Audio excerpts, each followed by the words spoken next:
You are confused, aren't you? Frightened. That's all right. I can help you. Who is this? I am a doctor.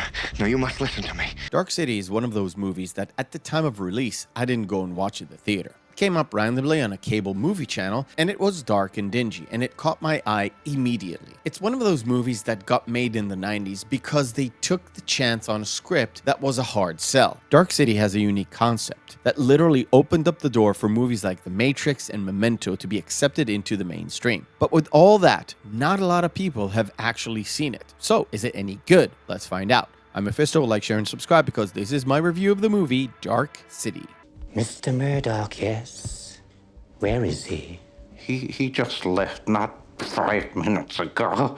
Dark City starts off as John Murdoch awakes at a hotel bathtub, not knowing who exactly he is. He receives a phone call from a guy who identifies himself as Dr. Schrober, who urges him to leave the room as fast as humanly possible. Murdoch realizes that there is a body of a murdered lady in the room. He flees the hotel and avoids strange-looking men in trench coats. Been there 3 weeks? It's right there in black and white, Mr. Murdoch.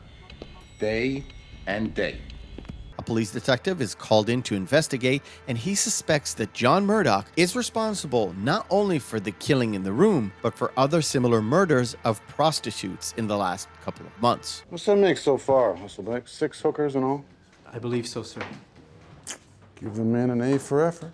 John wanders the city, desperate for some clues on his own identity, as he noticed that at the strike of midnight, the entire city population stops in its tracks and the town seems to be rearranging itself and then starting right back up again. But he cannot linger on that thought. The strangers are still after him. Who are you? We might ask the same question. Yes. Sleep. Now. And as John evades them, he starts to remember bits and pieces of his own life. He remembers that he has a wife, which he contacts briefly, only to be found by Frank Bumstead, the police detective. Wait, you have the wrong man. Stand aside, will you please? I didn't kill anyone. Murdoch manages to get away, managing to open up walls right in front of him and then disappearing into the night. John also remembers a place called Shell Beach, and he decides to find it. But everywhere he turns, no matter who he asks, the place seems unreachable. It is down to John to solve this mystery with both the police detective and these strangers on his back. You happen to know the way to Shell Beach? You're kidding. Me and the missus spent our honeymoon there. All you gotta do is take Main Street west to... Dark City is a dystopian future sci-fi movie. Its basic premise lies on the fact that John Murdoch, even though he starts with no memory, gradually discovers his worth and cracks open the reason why he lost his memory, why people are seemingly falling asleep at midnight, why the strangers are after him, and why he's the only one who's not able to sleep. These exact questions and more arise during the chase. John wants to get to the unattainable place called Shell Beach, which haunts his memories, and as the movie progresses, we learn more and more about this bizarre world that looks like it's stuck in the 1940s or 50s. In fact, we don't really know what date it is because the city seems to be stuck at a permanent nighttime. And all we know from the first few minutes of the film is that these strangers are in the middle of this entire chaos, and that John has an ace up his sleeve. He can do things that no one else can.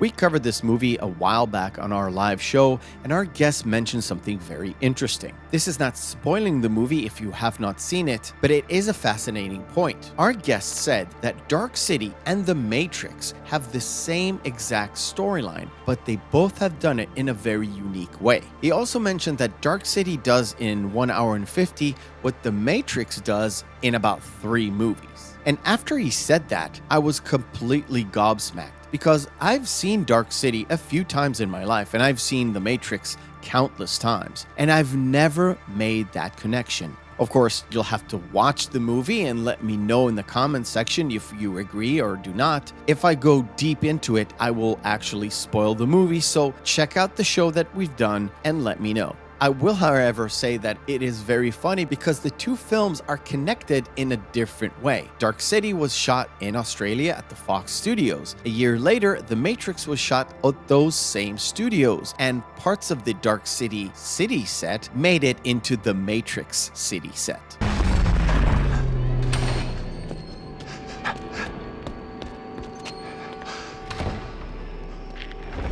Alex Proyas, the director of Dark City, was also the director of the movie The Crow, and it seems like this is the type of story that is right up his alley. He created a world that seems to be stuck in the late 40s or early 50s and set up a noir detective story. What was different was adding that extra element of the strangers and how that fit into this entire story. And in this bizarre detective story, we in fact have two parallel detectives. One is Bumstead, who is in search of the prostitute serial killer, and the other one is Murdoch, who wants to unravel the mystery of his own memory and the mystery behind Shell Beach. And of course, what is behind the city and her people that stand still every midnight as the city changes all around them.